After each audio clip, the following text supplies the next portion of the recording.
Aaron Hill, welcome to the show. Thank you very much. It's a pleasure to be here, gents.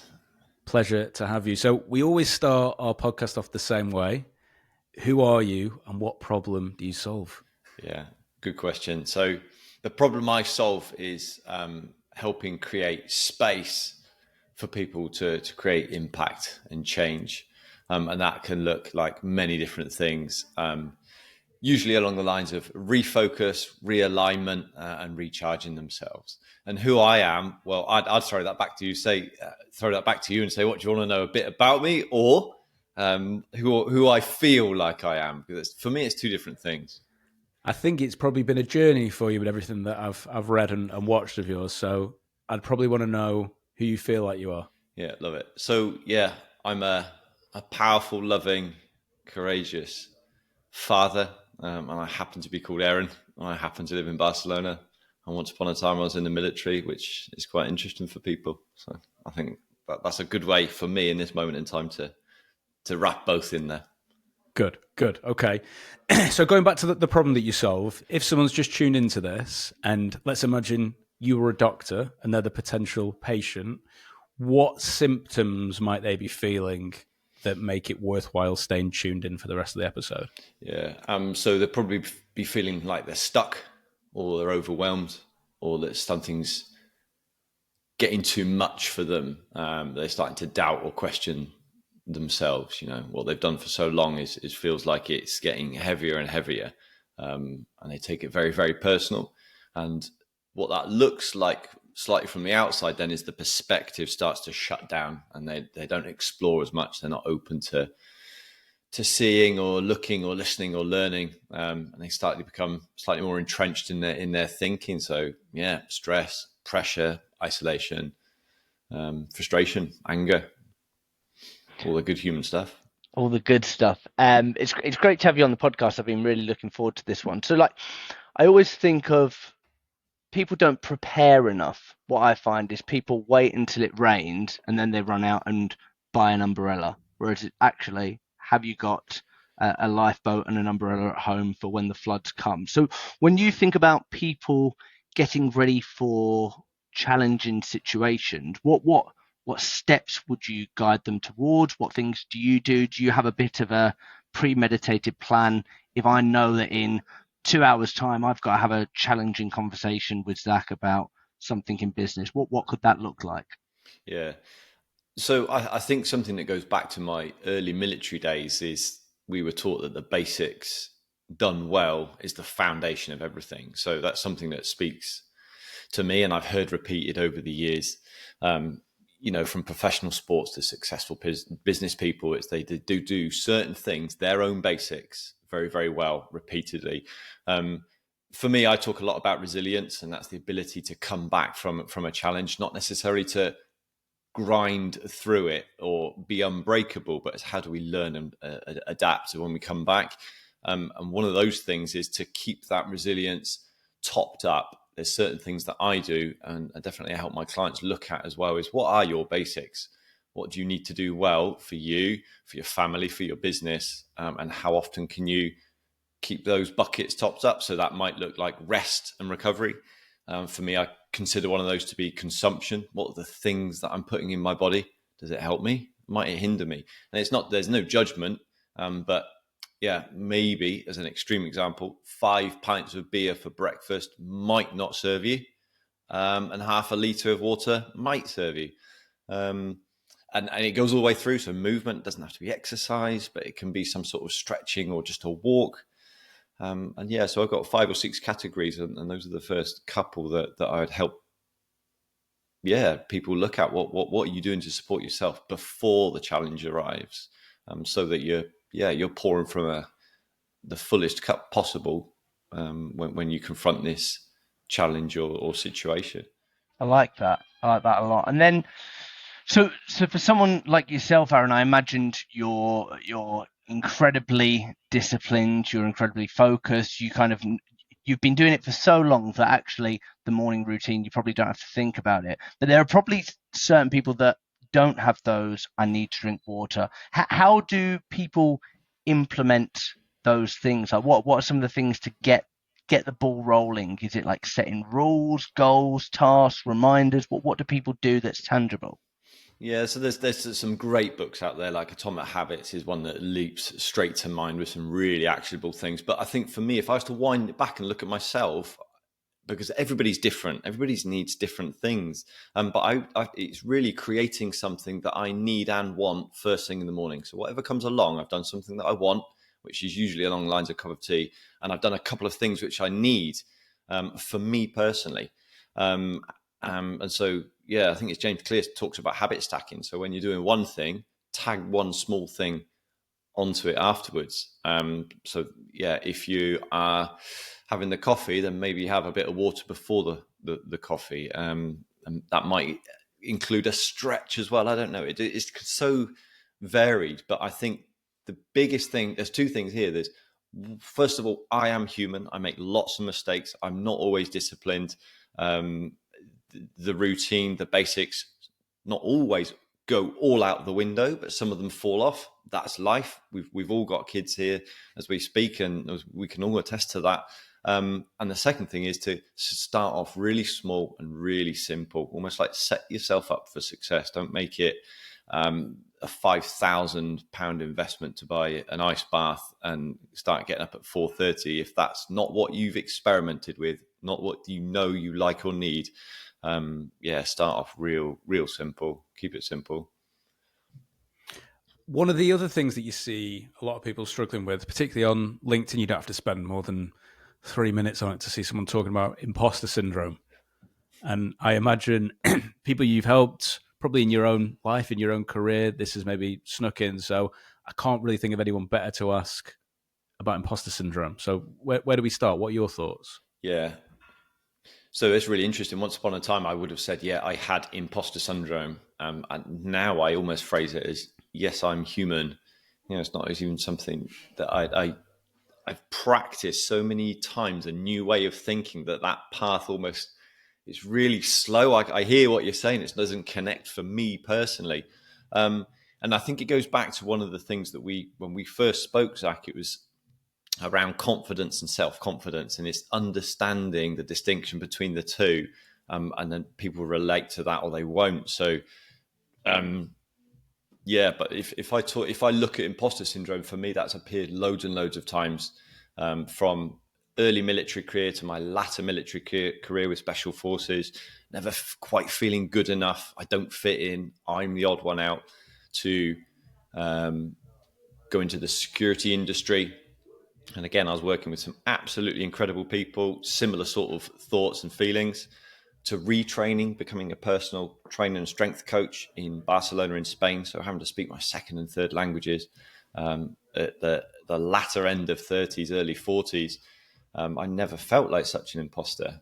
But it really, I guess we'll touch on that when we come to confidence, self-confidence. Is about where my focus is going.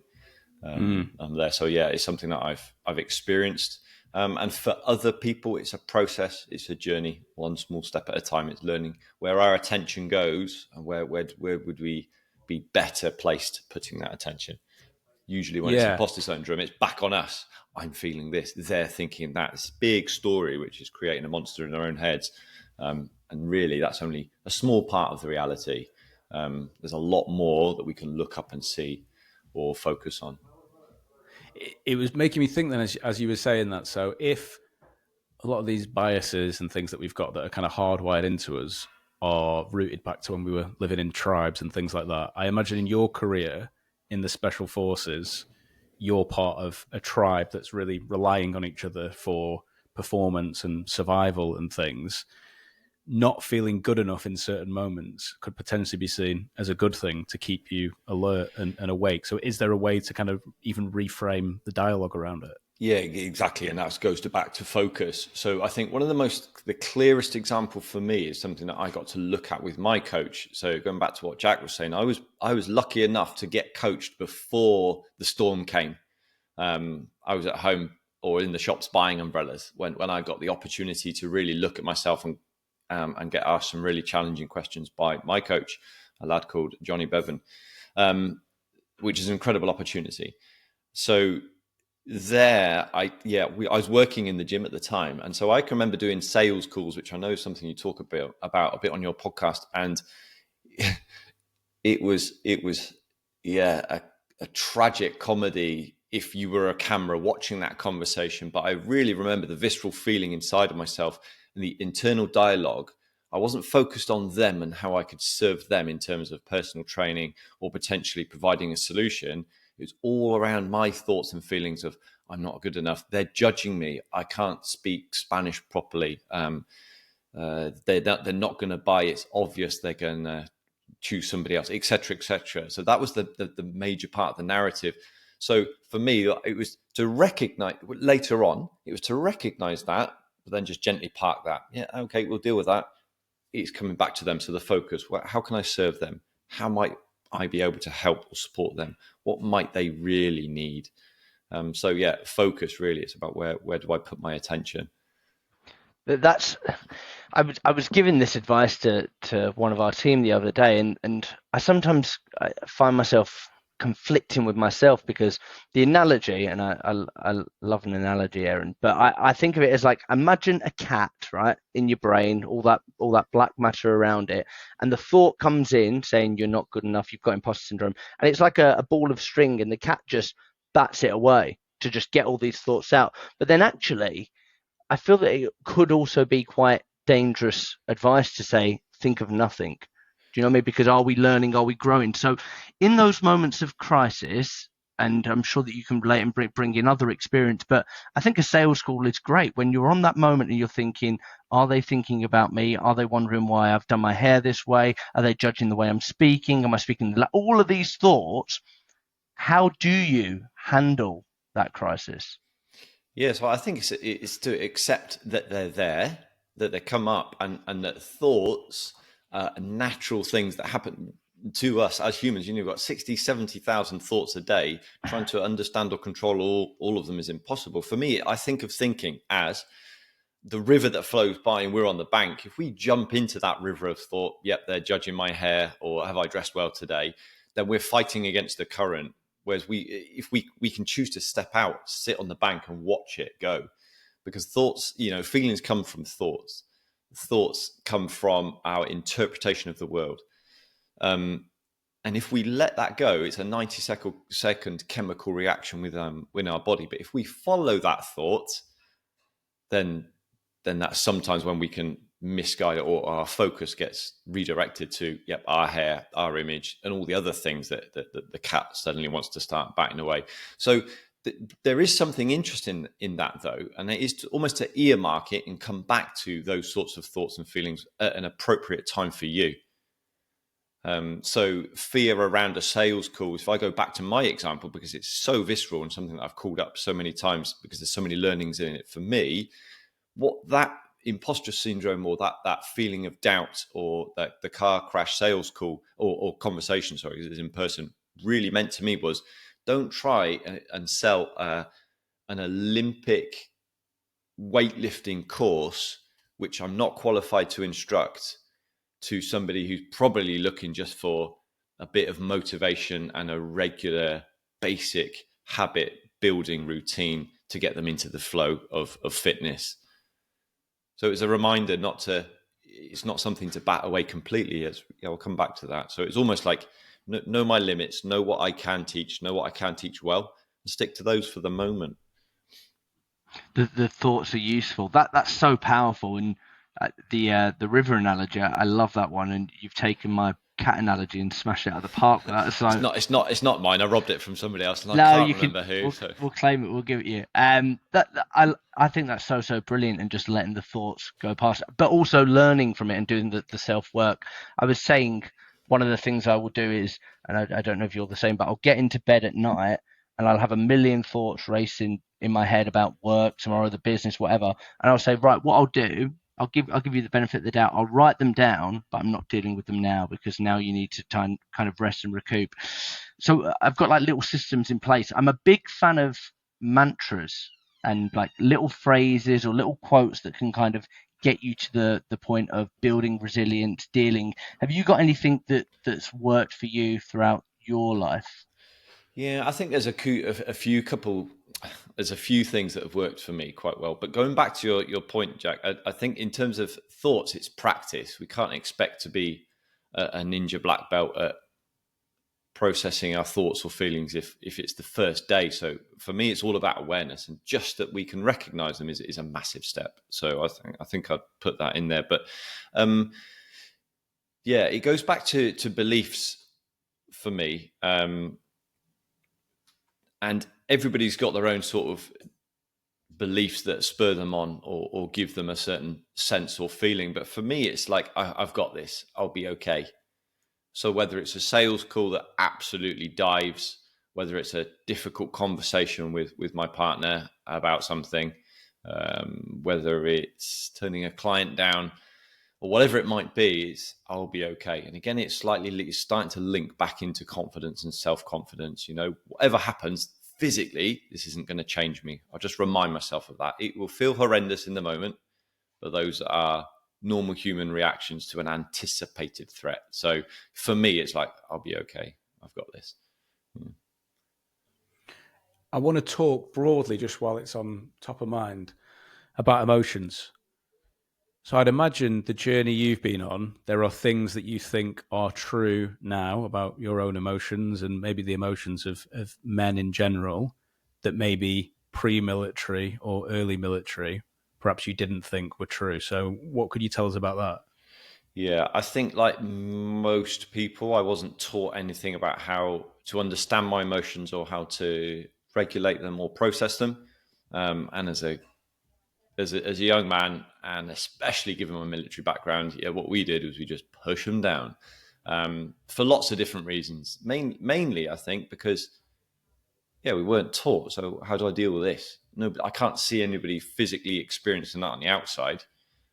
I must be slightly different. There's no need to talk about it, type of thing. And there's nothing gone wrong there. There's nothing gone wrong. That's that. If you'd asked me how are you feeling before we got on this call, I'd have told you nervous, and there's nothing wrong with that.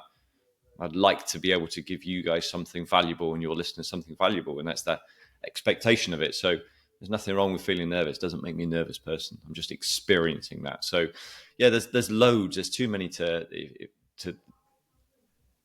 pull on one right now, if I'm honest, Zach. But yeah, that has completely changed through, again, getting asked questions, learning to understand my own emotions. I think so. If we go back to my sales call, the fear that was around those, and even cold calls in second and third languages, I never grew to like it, but I just grew to accept it. It's just something that I had to do. It's absolutely fine to feel a certain way about that. I prefer face to face, that I can relax a bit more, but get some feedback from the people. Notice if look at them in the eye, or I haven't really answered your question there, mate, but. No, you have. We'll come out to Barcelona for part 2. That's what I've taken from that. We touched on confidence before, and I think even talking about imposter syndrome and things, I started this business in my bedroom, the one that me and Jack run together. Jack came in after singing on a cruise ship. He's got a very good voice. He might give you a tune later. But there's been many moments where we've been put in situations where actually you've got no prior evidence that you can actually do it. And I imagine in your career and then post-military, going out and doing new things, there's been this feeling of I'm trying to build this house of confidence to live in, but is it kind of secure enough at the foundations? Yeah. So what have you learned about that journey, about redefining yourself and about where to find that confidence and build that house? Yeah, so I think for me, I'd make the distinction around confidence and self-confidence. So confidence is competence, as you've said, is a byproduct, not a prerequisite. So if I've not done said task or had said conversation before, chances are I'm not going to feel confident. But there's the thing, I've learned that for myself and quite a few of my clients, you don't need to wait to feel confident, because that will come after. So self-confidence is the ability to do something well or be able to complete a task. And self-confidence is the ability to both understand myself and know that I will be okay. I will handle this. That's my thing. I've got this type of belief. So we can try and impose that onto any situation. And I think the thing to remember here is that our brain is built for survival, and it's always thinking worst case scenario, and it can't distinguish between an uncomfortable conversation with our business partner and a saber-toothed tiger. It gives us the same emotional sort of response to help us try and avoid stepping into that conversation or confronting the tiger, or to turn and burn because it deems it as a threat. So it's to understand that, and for me, keep coming back to, yeah, I'll be okay. It's okay that it feels uncomfortable. This is a conversation with someone that I trust. We'll work it out. And it's to find our own beliefs around certain situations and look at past situations where we've had the self-confidence. But it's a process, it's a journey. It's not something that we read a book on and then tick that off, done, onto the next. It's a continual growth. If we're dealing with 10 clients, yeah, we're good. We know how to do that. We're making a certain amount of money or not. And if that jumps to 50, then suddenly that can feel massive. We'll grow into that, I guess. And then the self-confidence, Aaron, go a little bit deeper on that. So for people that would maybe dub themselves as not having self-confidence, how do you build that? Because I'm guessing it's not something you're born with, but it's probably something that you're kind of is curated throughout childhood. Do you know what? I think we probably are born, and I've got no evidence to back this, but I think so much of society conditions us to stay in line, behave, don't talk out, talk when you talk to, follow these rules. You can't do this until, so many hand-me-down beliefs and sayings that we probably, suppress that, some of us, that natural self-confidence. So I do think it's there in most of us, but it has to be practiced. And I think it's a knowing of ourselves and an understanding of ourselves. So that can come in many shapes and forms. For some people, that might be speaking about difficult and challenging things. Some people it might be journaling. Some people it might be meditation. It's learning to connect to what's really going on within inside ourselves. But some ways to learn into that or lean into that or to grow it, I might suggest is to recognize, like I said, we don't necessarily need to feel confident, but we do need to recognize we need to be courageous. So that's not doing something without any fear. It's doing it in spite of fear. Fear is there to serve us. We just don't make it our master. If we're going to, so I don't know, let's put an example of a new business opportunity that's slightly outside of our comfort zone. Great. We'll learn something from that. It's to look for new opportunities that are right on the edge of our comfort level and just gently lean in. So it's almost to seek discomfort. It would be to reassess once we've lent in, what have we learnt? And it's not, the outcome doesn't define us. So whether we win, lose or draw, we're still Aaron, or you're still Jack, or you're still Zach. We've still got our roles and responsibilities, and life goes on. It keeps spinning. What did I learn? What might I try differently next time? And perspective, I think. So the ability to zoom out. If we go back to your example, Jack, of the sales call and people's hair, or my hair, are people judging it? Probably not.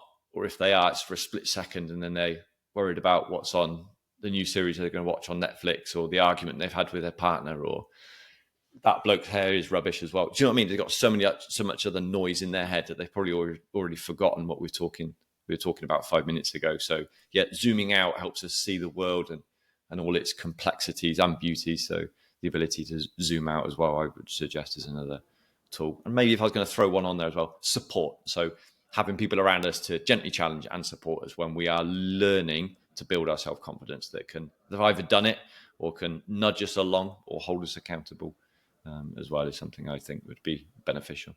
I love that. That feels like the makings of a great framework in building confidence. One of the things that we do with some of our team, there's a YouTube video where it zooms out of Google Maps for 10 minutes, and you go, and that's you and your problem right there, that little dot there. So it's just perspective. We're a big fan, and you were kind of alluding to it, and I definitely kind of want to maybe go down that path a little bit more, because me and Zach were actually having the conversation about confidence and competence this morning on his commute in. I'm a big fan of like low stakes environments. So like, where can I build self-confidence without, so I lack self-confidence. Should I go and start a business? Probably not. Maybe the first step, like you say, rather than buying a £5,000 ice bath, you should probably just get into cold natural water on a Sunday morning and see if you like it. So what are some of the, if I'm somebody that sits there and I'm thinking, right, out of 10, I'm 3 out of 10 self-confidence, I know I need to build that. What are some of the low stakes things that people can do to start Yeah. stacking that confidence? I think a question I would ask them is, what are you avoiding? And it's usually probably a good clue as to something that you don't want to do for lots of different reasons, whether you're aware of it or not. So that might be an interesting place to start, because if I think to my own little list, it's a project or a conversation. So I don't want the project to be judged or fail, so I'm making it fail by not giving it attention. I don't want a conversation to be difficult. The longer I leave it, the more difficult it gets, type of thing. So what am I avoiding is usually a great place to start. I think it'll give us a lot of clues. I think one of the things that would be interesting to touch on with you while we've got you is there'll be people who their lack of confidence might come from they're part of a team that they don't quite find their place in. They're leading a team that they're not quite sure if they're leading it the right way. So it'd be interesting to just hear your perspective on what makes a good team and how you can make sure you're all working as one. Yeah, I think the thing that jumps straight out at me is communication. And for me, if I look back to some of the leaders that I've had in the military and post-military, it's not that they had all the answers, but they were able to communicate and connect with us, not always inspire us to do the work, but help us understand what our position and place was, and they were the glue between those individuals.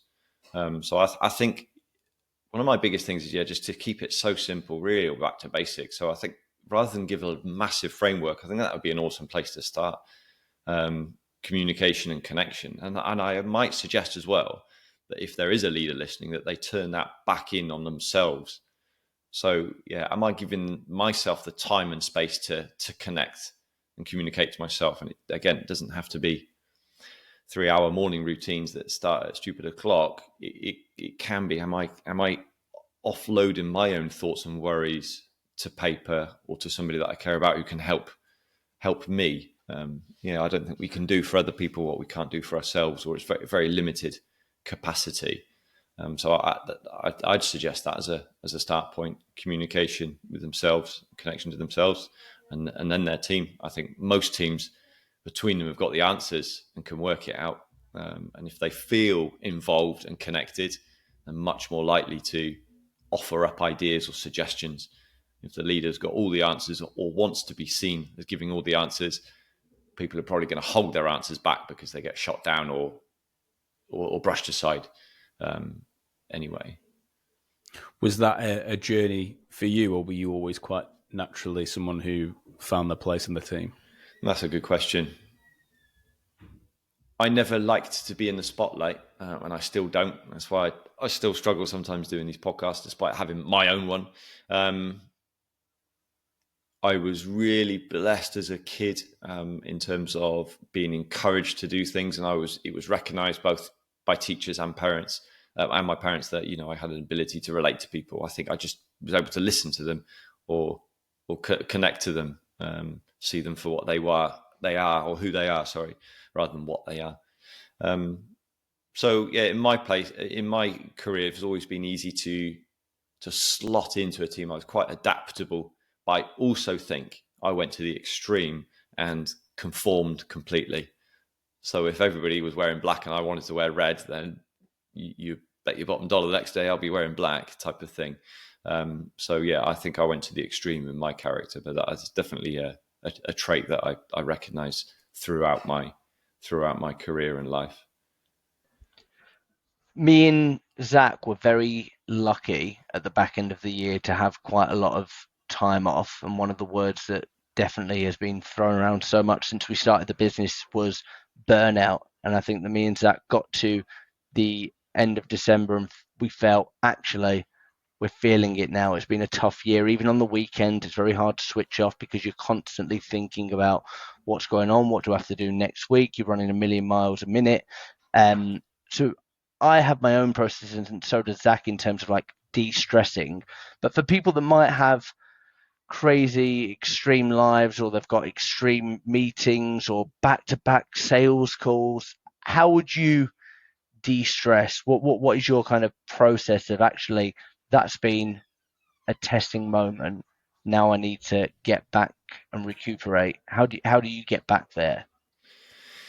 Yeah, so I think for me, there's two sort of ways to go here. First of all, is the driver. Why am I so driven to make this business work? What is it I'm trying to achieve? How else might I achieve that emotionally without necessarily in the business? Does it actually matter if we make that bit much more or bit much less? So it's to try and understand my drivers or their whys is a big part of that. And I think, again, I'd ask, what is it I love to do? How can I start to inject small amounts of that into my day, or if that's not possible, week, if that's not possible, month? So for me, it's I feel most free and alive when I'm in the mountains, especially when I'm on my mountain bike. So here's a confession. So my wheel has been broken, and I've been putting off buying a new one for quite a while. It came the other day. That will be on Friday, and I'll be riding. I'll send you a photo of that if you want, to keep myself accountable. But that's what I love to do. So I might not be able to go mountain biking every single day, but how can I get slightly closer to nature, which is what I love as well, slightly more often? If I've got extreme back-to-back sales calls, that getting into the mountains might be a struggle. But what if that looks like fresh air in the morning for 10 minutes rather than doom scrolling for an hour at night?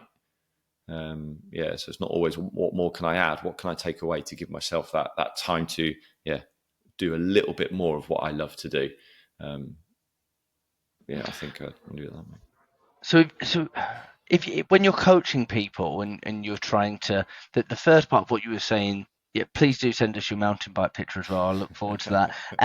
But when you're, why are they driving so hard? Why do they want to make that bit of money? How do you get people to, I guess, understand themselves, to work out whether they are chasing, whether they're being dragged? When you're working with people, how do you get them to open up? Yeah, it's not my job to get them to open up. I think they'll open up when they're ready. And sometimes that's with me, and great. And sometimes that's not. And as painful as that is, that's okay. Not every coach is for every person. So there's a connection theme there. But it's just to really, so my perspective, I some of my values are courage and compassion. So I'll ask quite difficult questions, but from a very compassionate place. And it won't be the first time I'm having these conversations. So they'll be building up, and it's just helping them lift their perspective. And it's up to them to decide whether that's things serving them or not. It's up to them to decide whether they like this lifestyle or pace of life or not. And what are some practical things we might be able to put in place as well? What else could we bring in, or how might we turn the intensity down from a 10 to an 8? What answers have you already got for yourself? What might you be avoiding, etc.? So it's lots and lots of questions. There's no judgment from me. I don't hold the answers. I'm not meant to. It's about creating primarily the space for myself so that I can sit in front of you without any judgments, so that you can create that space, or we can create that space for you. So lots and lots of questions to peel back the layers of what's underneath, what makes Jack Jack. I really like that idea that you just said then around if you feel like you need more, so it might be from a business perspective, why do you feel like you need more? And can that be met somewhere else, or where isn't that being met? I think that's a really good question to be asking ourselves. Do you think that's kind of the starting point for, if someone's got to the end of this conversation, they're considering reaching out to you? Is that the first question to ask? It could be. It will be for some people. It won't be for others. It'll be, how can you help me? But I think, here's the thing. I think we'll never get enough of what we don't need. So I was seeking external validation with the things I'd done through Royal Marines. That's probably not good enough. If I look back, that's probably what was going on. I need the next thing. I need more validation. So Special Forces, didn't really find it there because you're not really allowed to go out and talk about it. Tied in with the imposter thing, left the military because I felt I was being called to something else. I went to Ironman triathlon racing and mountain bike racing and didn't find it there. Funny old thing, So I could have gone on that cycle or that journey for the rest of my life. And here's the thing, most people would have celebrated and rewarded me for that in some way, shape or form. Well, that's incredible, or I couldn't do that, blah, blah, blah. But it's not what I needed. I needed to learn to validate myself, be okay with myself, remind myself I've got this, even if the sales call is a car crash. The next one won't be, or I've taken one thing from that. My focus is on the people that are sat in front of me and their desperate need to try and be healthy because their lives might depend on it. That's a very different focus to how can I make another sale for me? How can I get acknowledgement from my boss or wife or get the new watch, So, and it's a process. It's a process. There's a bit of a cliche question to follow here, but you're probably the best person to ask this to.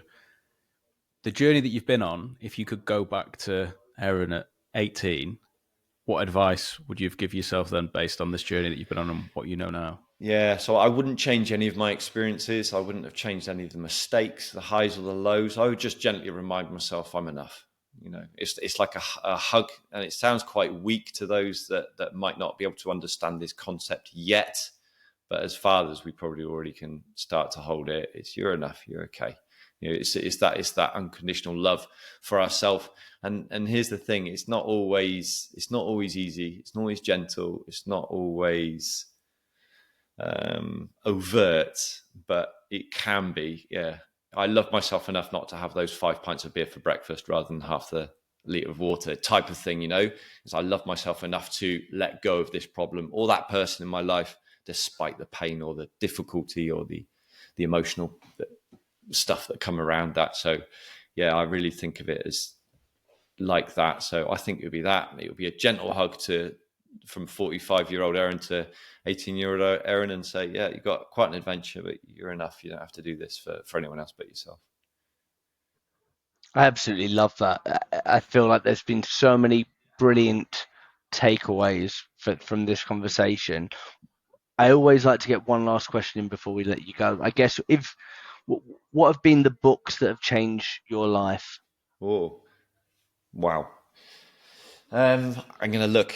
You can't see it, but I have many leather-bound books behind me. My office smells of rich mahogany. Name the film. We know. Anchorman? We know that There one. we go. Yeah.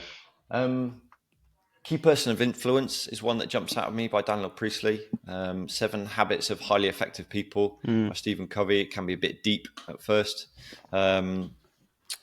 Great Expectations by Charles Dickens. I've got really fond memories of reading that book in the desert twice. There's an author called... No, I'll leave it at that. So those 3. So for very different books for very different reasons. There's some practical stuff in there. There's some mindset stuff in there, and there's also some good old-fashioned English literature in there as well. So there are 3 books that I'll probably read again and again. Good choices. If people want to check you out, if they want to work with you, how should they be finding you, listening to you, getting in contact with you?